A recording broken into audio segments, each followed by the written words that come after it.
So when we were 17, Doug had a house party in Scotland. I think you'd call it an empty. And in Canada, we just... Yeah, that's right. I speak your language. Is someone booing? Empty? Good. You're a strange crowd, but in a charming way. Fair. It was a nuts party, by the way. Like, someone stole a toilet. Like, it was crazy. And as a result of the toilet theft, I found myself urinating in a hedge next to Doug, who was also urinating in the same hedge. And I turned to him and I said, I wanted to say, hey, I'm going to get out of here. But instead, I just turned to him and threw up on my shoulder and fell into the hedge.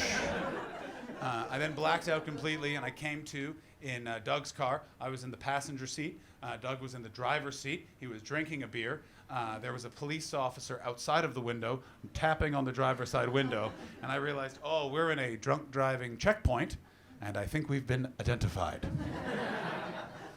Doug rolls down the window. Before the officer can say anything, he just goes with, "What?" The officer kneeled down and said, "Son, have you been drinking this evening?" Now, Doug was holding a beer, so I don't think this officer's making detective. Doug then responds to the question, "Have you been drinking tonight?" with a, "Yeah, loads!" The officer, with both hands on the driver's side window of the door from right there, and he just sort of leaned in a little bit and he went, "Son, how about you put a volume amount on how much alcohol you've consumed this evening?"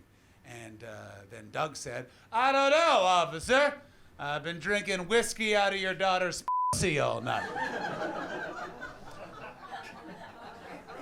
The noise this side made, that was the noise my soul made. When he said that, my first and only thought was, well, I don't know what crime we just committed, but I know we're going to jail. I wonder what gang I'll join in there. My heart has always been with the Latin Kings, but with this face, it's Aryan Brotherhood or nothing, so... The officer, by the way, responded to Doug bringing up his daughter's pussy by reaching into the car, grabbing him by the neck, and dragging him out of the driver's side window, and then throwing him into another police cruiser, and that police cruiser took off into the night. Doug spent the next 2 days in the drunk tank. I've never heard of someone having to spend a second night. Not sober enough. Get back in there, pal. And then Doug left the drunk tank, and he went on to become a police officer with 3 daughters. Now, that's right, I told that last story at each one of their first birthdays, and only I enjoyed it. Ginger John strikes again. I'm now sitting alone in the car. I'm not really sure what's about to happen, or am I in trouble? Are you allowed to drunk and sit down?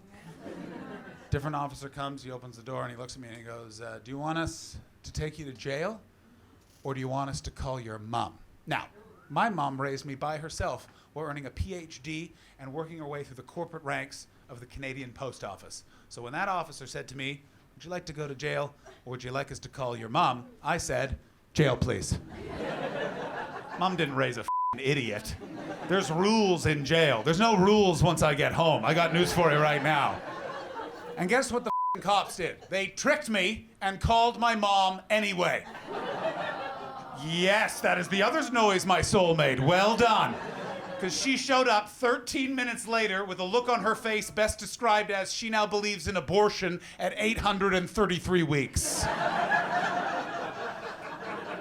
She took me home and yelled at me for the next 8 hours with the dawn breaking behind her. She wasn't even on topic. She was just giving away family secrets.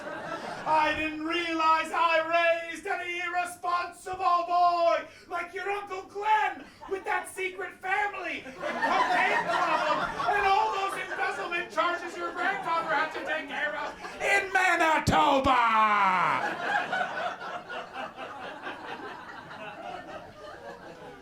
So 6 months ago, I flew home for my mom's birthday, / to confront Doug about calling me Ginger John. I'm in his kitchen, he's getting me coffee. He says, "Ginger John, would you like some milk in your coffee?" And I said, "No, I would like 0 milk in my coffee. And how about you stop calling me Ginger John?" And he said, "No, I like it."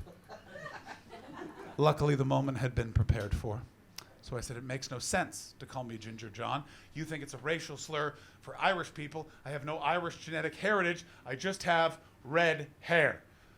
Calling me Ginger John would be like walking up to a Jewish person who happens to be able to grow an afro and calling them the N-word. And then he said, well, don't worry, I don't know any Jewish people. And then his wife said, I'm Jewish Doug.